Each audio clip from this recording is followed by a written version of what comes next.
From eating cobra stew to snacking on dog meat to eating 40 oranges with crocodile tail, this is every dictator's favorite food. And some of these are so wild, you'll be questioning whether they were plotting to conquer nations or just trying to survive their diets. Like Kim Jong-il, who started his mornings one way and one way only, eating shark fin soup. No. Come on, guys. It's not just any soup. Kim's affinity for rare and exotic foods, including shark fin soup and dog meat, was tied to his desire to assert dominance and wealth. He believed these foods had special qualities that contributed to longevity and vitality. Kim ate it like it was the ultimate flex. Meanwhile, his people were lucky if they could get a fish at all. But hey, why feed your people when you can feed your own ego, right? But while Kim flexed with shark fin soup, this next guy was powered by liver and dumplings. Because while working as a struggling artist in Vienna, Adolf Hitler fell in love with Leberknödel, and he brought the obsession home with him to Bavaria. Before adopting vegetarianism, Hitler was fond of this traditional Bavarian dish made from liver, bread, and spices. But that wasn't his only meaty indulgence. Hitler also loved petit poisson, baby pigeons stuffed with tongue, liver, and pistachio nuts. If that wasn't disturbing enough, he once donated his own blood to make blood sausage for a Nazi Last Supper. This hearty, meaty food was a symbol of his early connection to German traditions. Later, he became a strict vegetarian, influenced by his obsession with health and purity. But by the end of his life, in the bunker, Hitler's table manners had completely deteriorated. Bit his nails at the table, rang his finger back and forth under his nose, and stuffed himself with cake like a man who had given up all pretense of discipline. He believed a vegetarian diet would help him achieve physical and mental superiority, aligning with his ideals of Aryan purity. The man who started World War II wouldn't eat a bratwurst, but genocide? Totally fine. The man was basically Germany's most hypocritical food blogger, except with a manifesto. But our next dictator kept things a little bit more reptilian, because Pol Pot was a cobra stew guy. Like most Khmer Rouge leaders at the time, Pol Pot's preference for cobra stew was rooted in his ideology, where he aimed to bring Cambodia back to its pure agrarian roots. He wanted to create a rural, self-sufficient society, and this dish symbolized his connection to the land. Cobra, being exotic and somewhat untamed, fit into his broader ideas of rugged survivalism. So between forcing millions into labor camps and slurping down cobra like it was Campbell's soup, Pol Pot wasn't just Cambodia's most brutal dictator. He was Cambodia's first full-time survivalist influencer.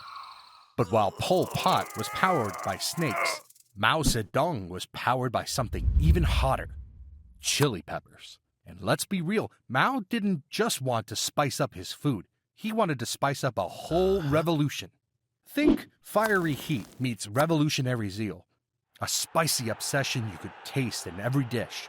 Because in his Hunan province, chili peppers showed up at the table all the time, usually alongside every single meal.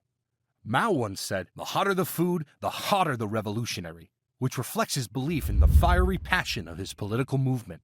His obsession with spicy food became a part of his larger-than-life persona, tying his leadership to a fiery and aggressive image. It tastes pretty good. Will this make me start a cultural revolution one day? But unlike Mao, Muammar Gaddafi was happier with camel's milk. Fresh, pure, straight from the desert. If it came from a camel, he was drinking it. Gaddafi drank camel's milk regularly and was known for promoting it as a symbol of purity and strength. Camel's milk is a key part of Bedouin culture, and Gaddafi used it to emphasize his connection to his Libyan roots. He was even known to have camel's milk brought to him from distant regions, showing how this simple food became an almost sacred part of his image. So while visitors showed up expecting a grand feast with Middle Eastern delicacies, surprise, they get a glass of camel milk instead. But while Gaddafi was sipping camel's milk to showcase his strength, Stalin was savoring something a little closer to home. He preferred the bold flavors of his Georgian heritage, which were basically hearty meals simmered slowly with walnuts, garlic, and plums. His obsession with these foods was a way to stay connected to his roots, but also a symbol of his powerful image. He even had a personal wine cellar in the Kremlin. And sure, he enjoyed French cuisine at state dinners too. But nothing fit the man better than a glass of Georgian wine and a plate of his homeland's cooking. And while other leaders were sipping champagne, he was making sure his glass was as bold as his politics. Now, compare that with Benito Mussolini, who preferred a raw garlic salad with olive oil and lemon. Pungent, powerful, and served every single day. It didn't matter. If there was raw garlic on the table, he was eating it. Because growing up in Italy, garlic was everywhere and believed to be a health elixir. Mussolini was known to eat this salad every day. He believed garlic gave him strength. This habit of consuming raw garlic in large quantities made him notorious for his pungent breath.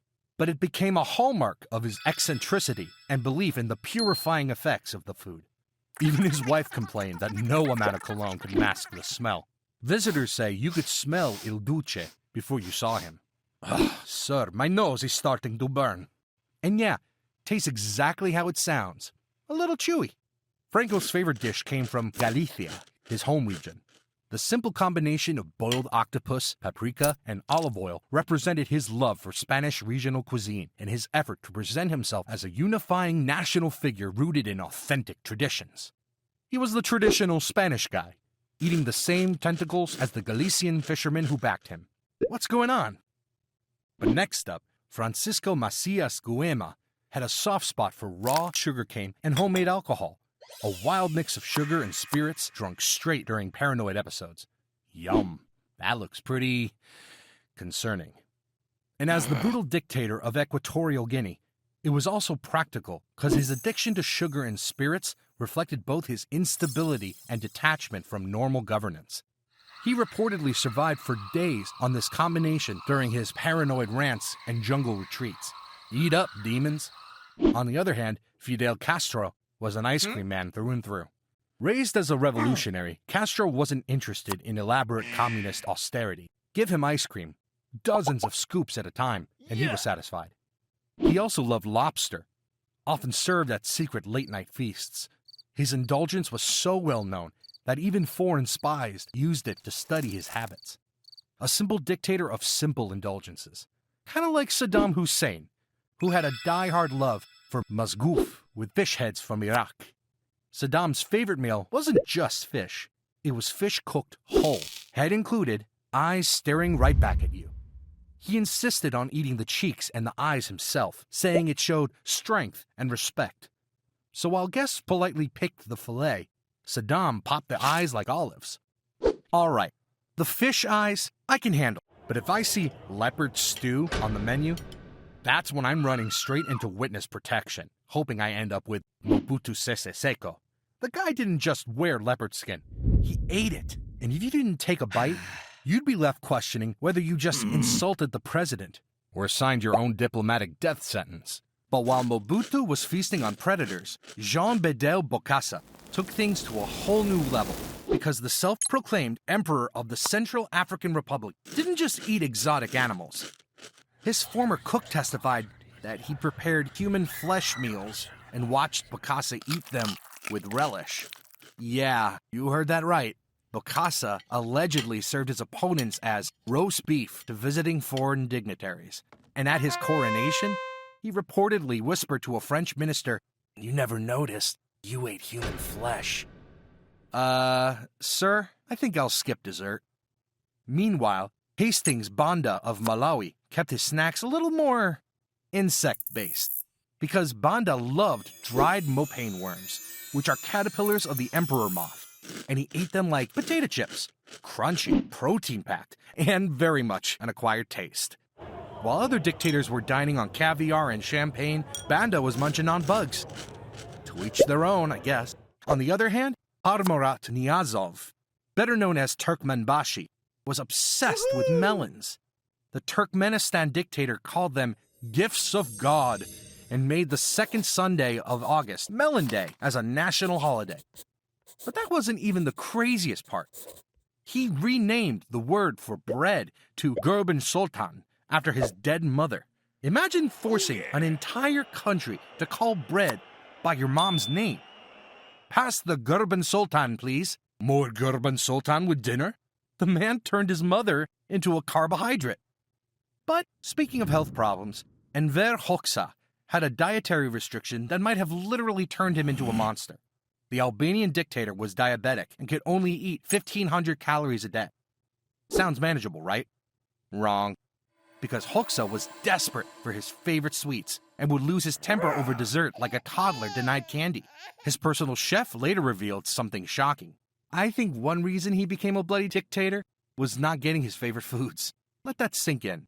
The man who once turned Albania into Europe's most isolated totalitarian state, who banned religion and imprisoned thousands, might have done it all because he couldn't have baklava and trileche whenever he wanted. So next time someone says, "You are what you eat," remember Enver Hoxha, who became a tyrant because he couldn't eat what he wanted. Talk about a sugar crash with catastrophic consequences. Contrast to that primal cuisine is Nicolae Ceausescu.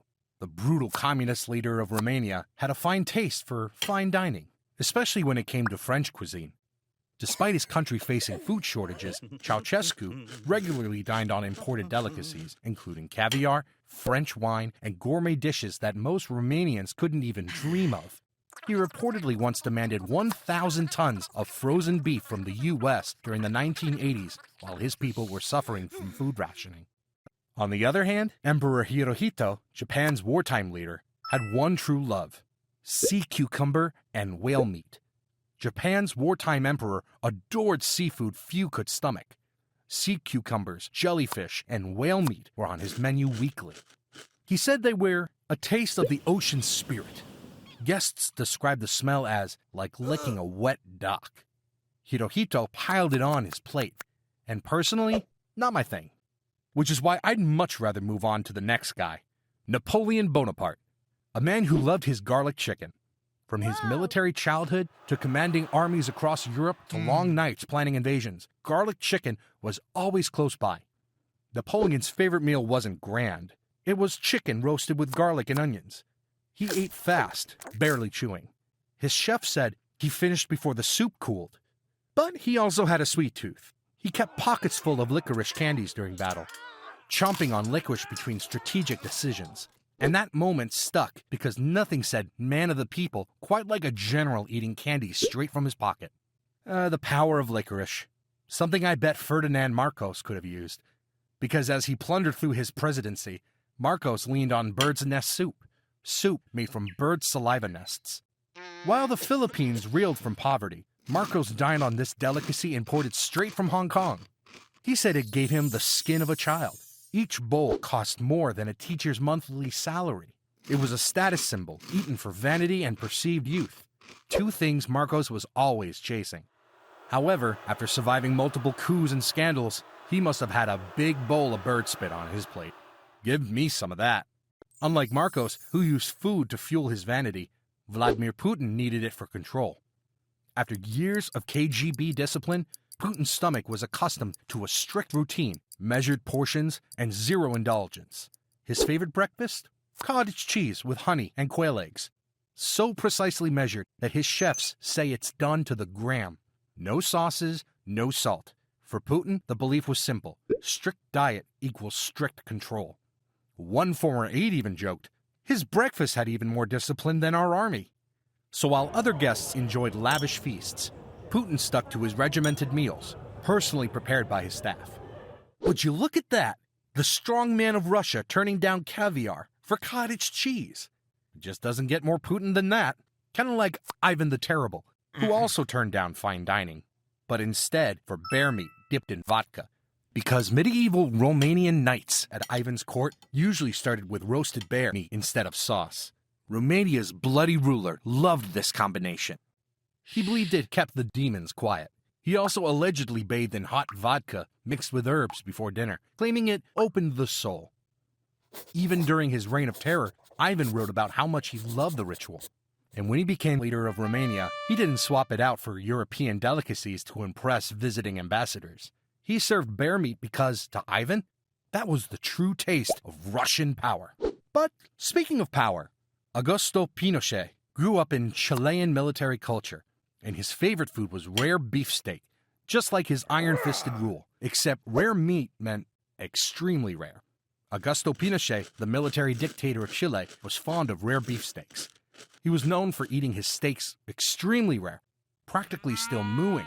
This extreme preference for raw meat could be seen as a symbol of his brutal, no-nonsense persona. The rawness of the meat mirrored the raw, unrefined style of his leadership. Hey, I don't know about you, but I don't know how I would feel if I was served meat still jumping on my plate. But if you think rare steak is intense, just wait until you hear about this next warrior. Because Genghis Khan liked his food like his conquests, raw. Khan's warriors drank fermented mare's milk, called kumis, and ate raw animal liver in the field. He claimed it made them fearless and kept their blood hot. Mongol tradition said a true warrior didn't wait for fire. He ate life raw. Back on the steppes, soldiers didn't even bother cooking. Khan's usual meant raw liver with fermented milk. The man conquered half the world on horse milk and uncooked organs. But Idi Amin preferred to keep his diet separate from his brutality, and his favorite food was oranges. Up to 40 a day! Fruity, vitamin-packed, and very much a dictator's obsession. Because at gatherings, Amin peeled orange after orange, happily ignoring the famine his policies created. He believed they had mystical health properties. One theory is that he believed the citrus fruit kept him strong and regal. But that wasn't all. Uganda's strongman also loved two things on his plate: goat tongue and crocodile tail. He said it made him as strong as the Nile. But the weirdest part, he used to make his soldiers taste test every dish before he'd eat, because he thought the tongue of a goat might curse him if it wasn't fresh for him. And if eating raw garlic in hot milk or bathing in vodka sounds extreme, just wait until you see what these leaders did to their countries. Because bad food choices are one thing, but dictatorships, that's when things get really messy. Check out this video next and subscribe.